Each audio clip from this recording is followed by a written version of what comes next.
పట్టి లేదు, రెండు లేవు మీకు. పాయింట్ ఏంటంటే ఇప్పుడు ఇది మేము ఒక 6 నెలల కిందనే బయట పెట్టాం. ఇప్పుడు మీరు ఉత్తరం రాసిండ్రు అంటే మీ ఈఎన్సీ గారు మీ ప్రభుత్వం ఉత్తరం రాసింది. కేఆర్ఎంబీకి లేఖ రాసి బీఆర్ఎస్ చెప్పింది నిజం అని ఇప్పుడు కదా మీరు ఒప్పుకున్నారు.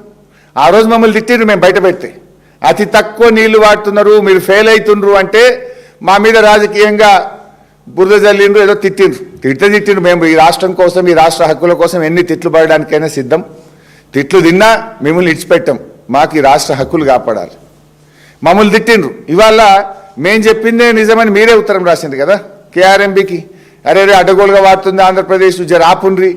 ఇది ఆనాడు ఇది కూడా ఎప్పుడు రాసిండ్రు, చేతులు గాలిని కాకులు పట్టుకున్నారు. అంటే మేము ప్రశ్నించిన నాడే నిద్రలేచి ఉంటే, మేము ఆ రోజు అడిగిన నాడే మీరు మేల్కొని ఉంటే ఈ పరిస్థితి రాష్ట్రానికి వచ్చినా? ఇలా 80% నీళ్లు ఆంధ్రప్రదేశ్ తీసుకునే పరిస్థితి ఎవరు కల్పించిండ్రు? మీరు నిద్రపోవడం వల్ల.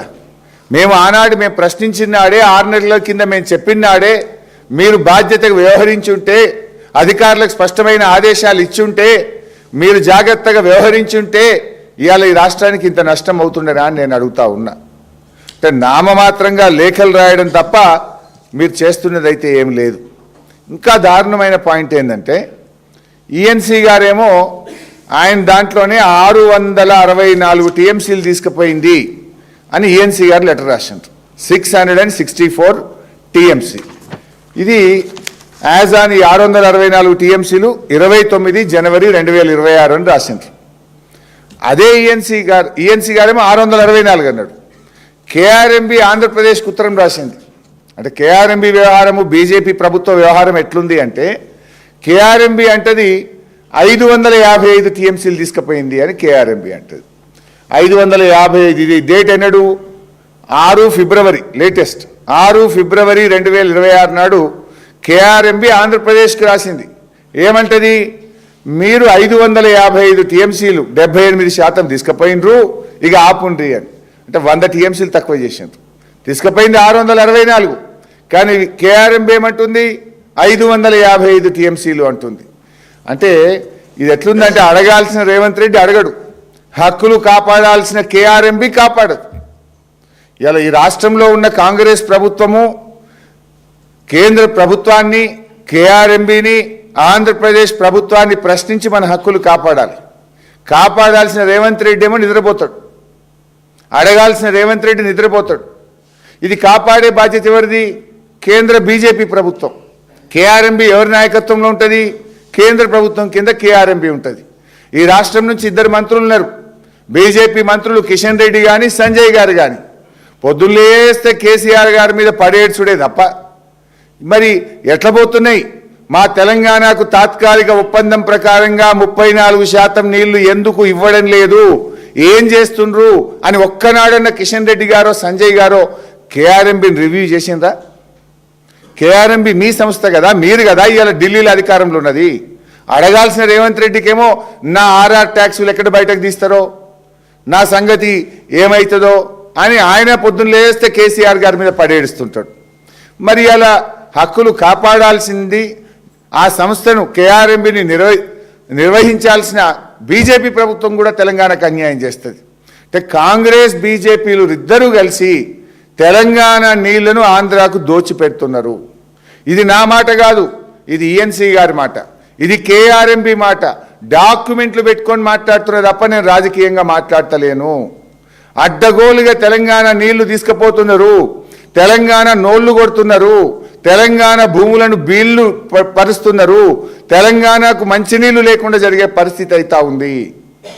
అంటే మా నోళ్లు కొడుతుంటే నా కేంద్ర బీజేపీ ప్రభుత్వం మాట్లాడదు, ఈ రాష్ట్ర మంత్రులు కిషన్ రెడ్డి సంజయ్లు మాట్లాడరు. మరి ఈ రాష్ట్రంలో అధికారంలో ఉన్న కాంగ్రెస్ ప్రభుత్వము, రేవంత్ రెడ్డి గారు, నీళ్ల మంత్రి ఉత్తమ్ కుమార్ రెడ్డి పెదవులు మూసుకుంటున్నారు. ఇది ఏంది? మీ ఇద్దరి మధ్య ఉన్న బంధం ఏంది? అంటే మీరు ఇద్దరు కలిసి తెలంగాణ బొండిగా విసుకుదాం అనుకుంటున్నారా? రేవంత్ రెడ్డి, కిషన్ రెడ్డి మీకు దోస్తాన్లు ఉంటే మీ పర్సనల్ ఏమన్నా చేసుకోండి, మీ వ్యవహారాలు ఏమన్నా కానీ.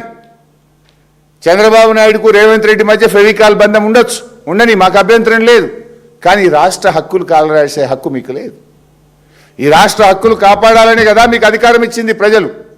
అధికారం ఇస్తే ఈ రాష్ట్ర హక్కులను ఆంధ్రాకి ఎందుకు రాసిస్తున్నారు?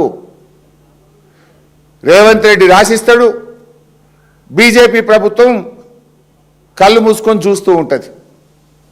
ఈ రెండు ప్రభుత్వాలు కాంగ్రెస్ బీజేపీలు కలిసి ఇవాళ తెలంగాణ హక్కులు కాల రాస్తున్నారు. తెలంగాణ నోటికాడ బుక్కను ఎత్తగొడుతున్నారు. తెలంగాణ నీళ్లు ఆంధ్రాకు దారాదత్తం చేస్తున్నారు. మేము దీన్ని చాలా తీవ్రంగా ఖండిస్తూ ఉన్నాం.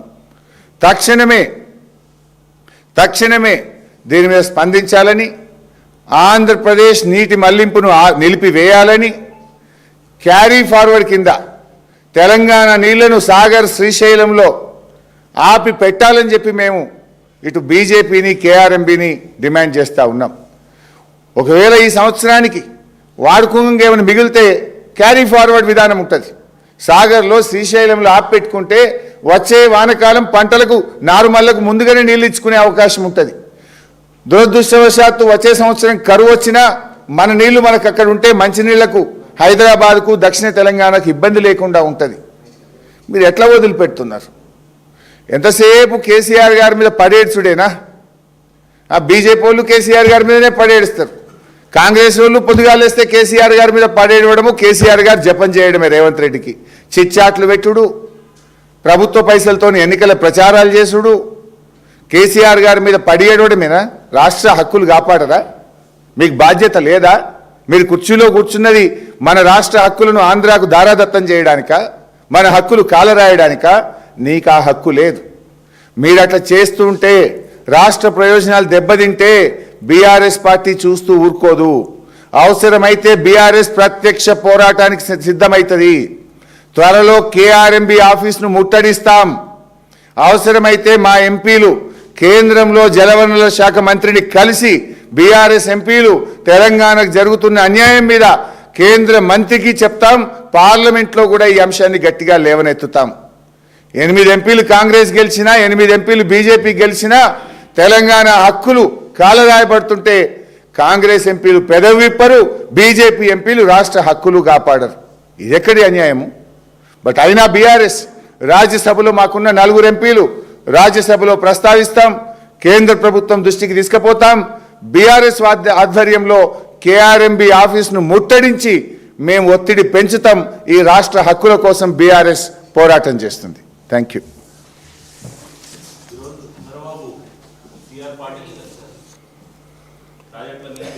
అంటే యాక్చువల్గా నేను దాని మీద కూడా మాట్లాడదాం అనుకున్నా, కానీ 2 పెద్ద ఇష్యూస్ కదా, దాంట్లో కూడా చాలా ఇంపార్టెంట్ సబ్జెక్ట్ ఉంది నా దగ్గర. బహుశా ఈ వారం రోజులు మేము కూడా ఎన్నికల బిజీలో ఉంటిమి.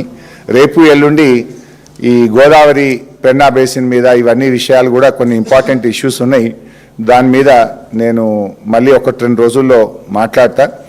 ఇంకా చాలా ఉన్నాయి. టెలిమెట్రీ కూడా ఉంది. ఇన్ఫ్యాక్ట్ టెలిమెట్రీ విషయంలో కూడా ఇవాళ బీఆర్ఎస్ ప్రభుత్వం ఉన్నప్పుడు మేము 19 చోట్ల టెలిమెట్రీ పెట్టించినాం. 19 చోట్ల బీఆర్ఎస్ ప్రభుత్వం కృష్ణానది పరివాహక ప్రాంతంలో 19 చోట్ల టెలిమెట్రీ పెట్టాం. పెట్టడమే కాకుండా మరో